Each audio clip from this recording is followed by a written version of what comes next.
Hi, it's Laura from Hyperstamper, and I'm here to show you another journal in my set of 10 for this week. This is a really different kind of journal. It's actually a Norwegian book, but I loved the cover so much.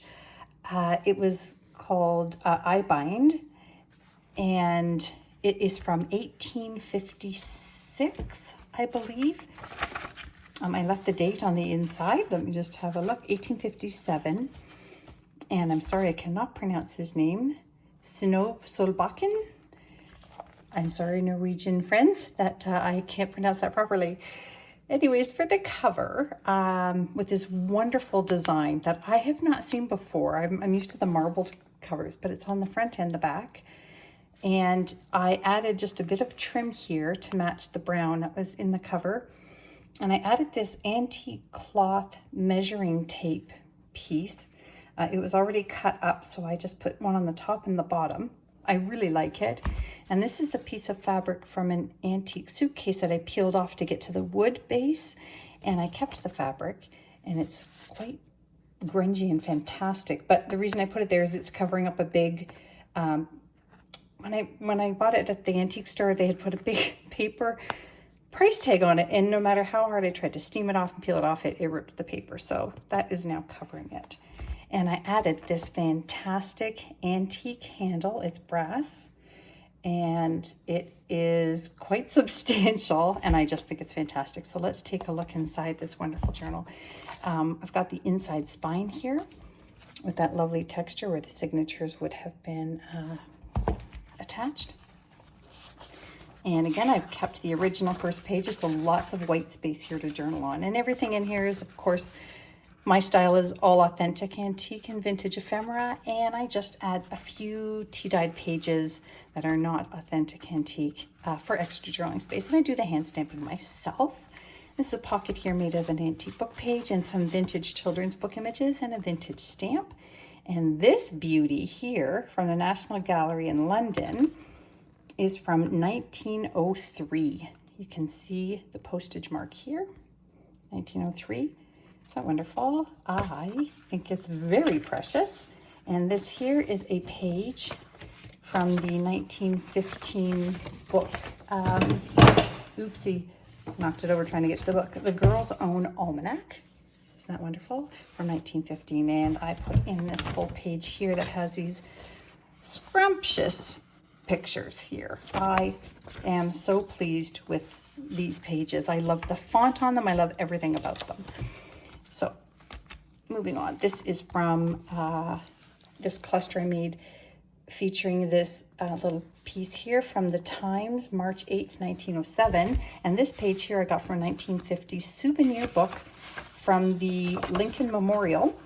So this is a page out of that book that has a map on it on both sides, different streets named after the different presidents in the United States. And this is mounted on a 1921 music sheet.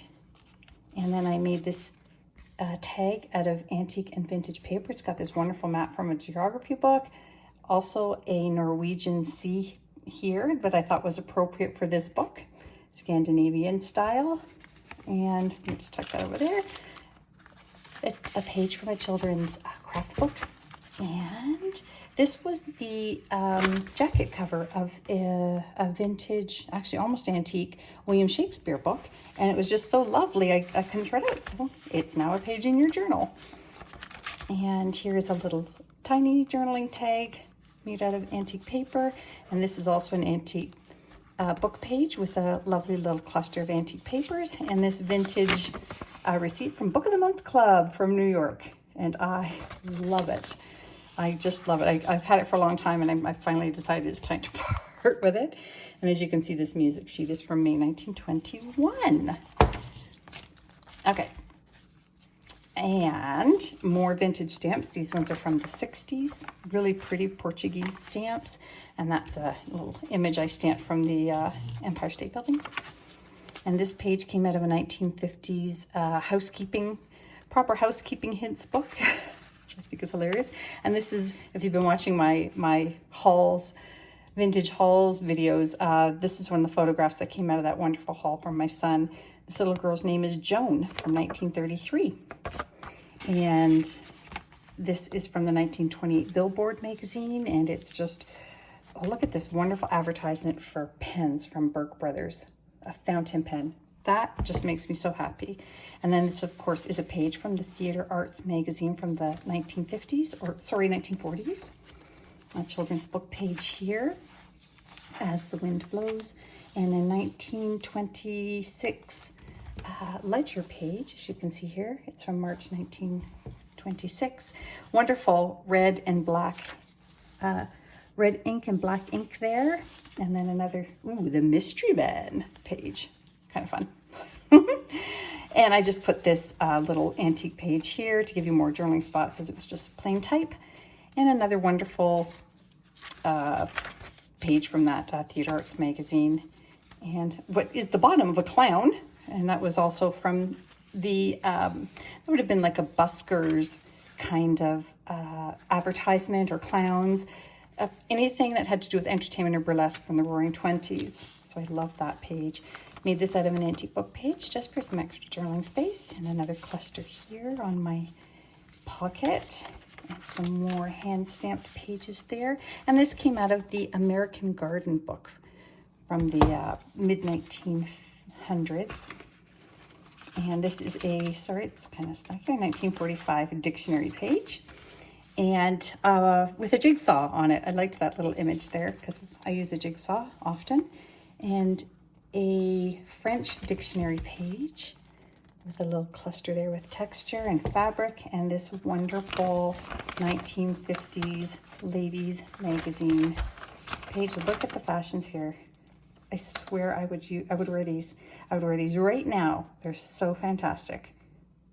Oh, love it. Sorry, moving along. Got a bit mesmerized there. Okay. Oh, this is from a 1950s Polish embroidery magazine, and there was some full color plates.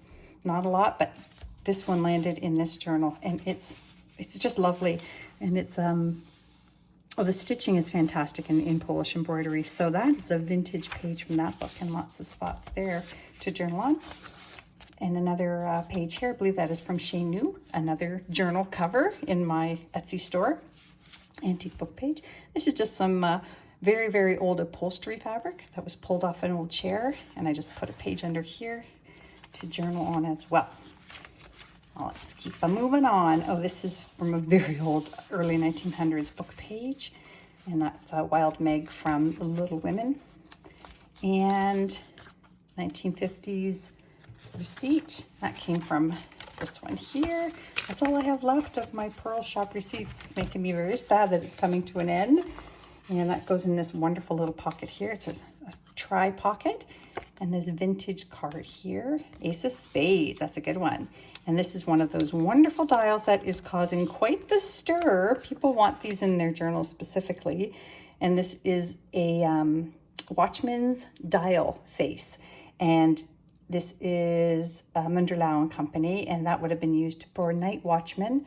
They would have put this in a type of clock that tracked their hours, if they slept, if they were working, their shifts, that sort of thing. Very interesting. I quite like it, and that's on a vintage Alice page. Look at this wonderful butterfly from a children's Wonder Why book, like all about facts for children. And I love butterflies, so that's a really special page. And here is one of those wonderful French almanac pages here from 1938.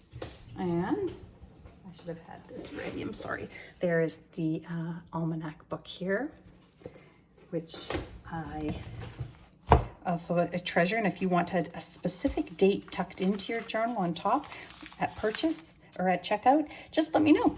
I have every date of the year that I can slip into your journals. Another wonderful children's book image, Stories of Other Days. How great is that for a journal?